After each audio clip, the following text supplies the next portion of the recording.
उर्दू में हमने किया अलिफ के साथ साथ बे का ख़ानदान मुकम्मल। तो कुछ इस तरह से आपको एग्ज़ाम में या पेपर में अभी और बाद में भी ये आया करेगा। तो इस तरह डॉट्स लगे होंगे। अभी आगे का मैं नहीं कह सकती, क्योंकि जब स्कूल खुलेंगे तो बच्चों को हम इतनी फैसिलिटी नहीं देंगे, बच्चे प्रैक्टिस कर करके इस चीज़ के आदी हो जाएंगे, तो इतने ज़्यादा डॉट्स नहीं होंगे, बट अभी इतने डॉट्स होंगे। तो अभी हमने लिखना है अलिफ और बे का पूरा ख़ानदान। तो चले मैं आपको इसकी करेक्ट फॉर्मेशन बताती हूँ। एक दफ़ा रिवीजन भी हो जाएगी और फॉर्मेशन भी आप लोगों को पता लग जाएगी और पैटर्न भी पता लग जाएगा। सबसे पहले अलिफ बे में क्या आता है? अलिफ। हमने क्या लिखा था? अलिफ। अलिफ इज अ स्ट्रेट लाइन, बिल्कुल straight line in 3 lines. Line से बाहर नहीं जाना और अलिफ शेकी नहीं होना चाहिए, एक स्ट्रेट लाइन हो जो इन 3 लाइन्स को टच करे, दैट्स ऑल। अलिफ के बाद क्या आता है? बे। बे में 4 डॉट्स लगे हैं। क्या करना है? बहुत आसान है लिखना।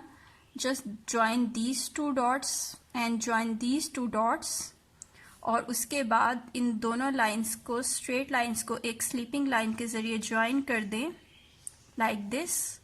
और बे के नीचे कितने नुक्ते होते हैं? 1 नुक्ता। बे के नीचे कितने नुक्ते होते हैं? 1 नुक्ता। तो 1 नुक्ता आप लगा देंगे तो ये हमारा अच्छा सा प्यारा सा बे बन जाएगा, और लाइन से बाहर बिल्कुल भी नहीं निकालना।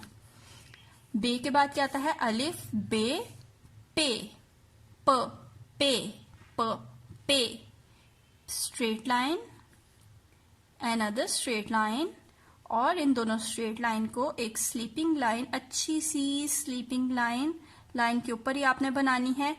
तो ये बन गया हमारा पे, ये बन गया हमारा पे। और आपने देखा है मेरा ये कोई भी वर्ड जो सा है वो लाइन से नीचे नहीं जा रहा, आपने भी बिल्कुल ऐसे ही लिखना है। पे के कितने डॉट्स होते हैं? 3 डॉट्स होते हैं, 1 2 एंड 3। अलिफ बे पे। उसके बाद पे के बाद क्या आता है? ते। पे के बाद क्या आता है? ते। बिल्कुल ऐसे ही straight line, another straight line, और इन दोनों स्ट्रेट लाइन को एक स्लीपिंग लाइन जो सी है वो ज्वाइन करेगी। और ते के ऊपर नीचे नुक्ते होते हैं क्या ऊपर होते हैं? ते के ऊपर 2 डॉट्स होते हैं। तो दिस इज आवर ते। अलिफ बे पे ते। ते के बाद क्या आता है? ट, टे। Again straight line, another straight line और स्लीपिंग लाइन। दिस इज, ये इनकी सारी शेप सेम होती हैं, बस आपने नुक्तों और तोएं का ध्यान रखना है।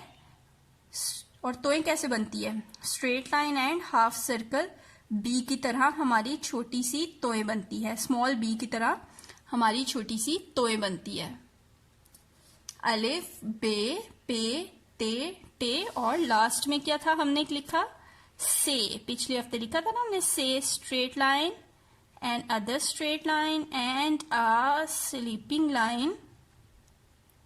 और से के कितने नुक्ते होते हैं? 3 नुक्ते होते हैं। ऊपर होते हैं या नीचे? नीचे होते हैं ना, ऊपर होते हैं। से के ऊपर 3 डॉट्स, तो ये हमारा बन गया से। अलिफ बे पे ते टे और से, this is the correct formation. बिल्कुल ऐसे ही बच्चों को लिखने का आदी डालें, बच्चे लाइन से बाहर ना निकालें, ना स्लीपिंग लाइन ना स्ट्रेट लाइन, और शेकी भी ना हो, बिल्कुल लाइन के ऊपर ऊपर टच करके लिखेंगे तो they will definitely gain good marks in exams इंशाल्लाह।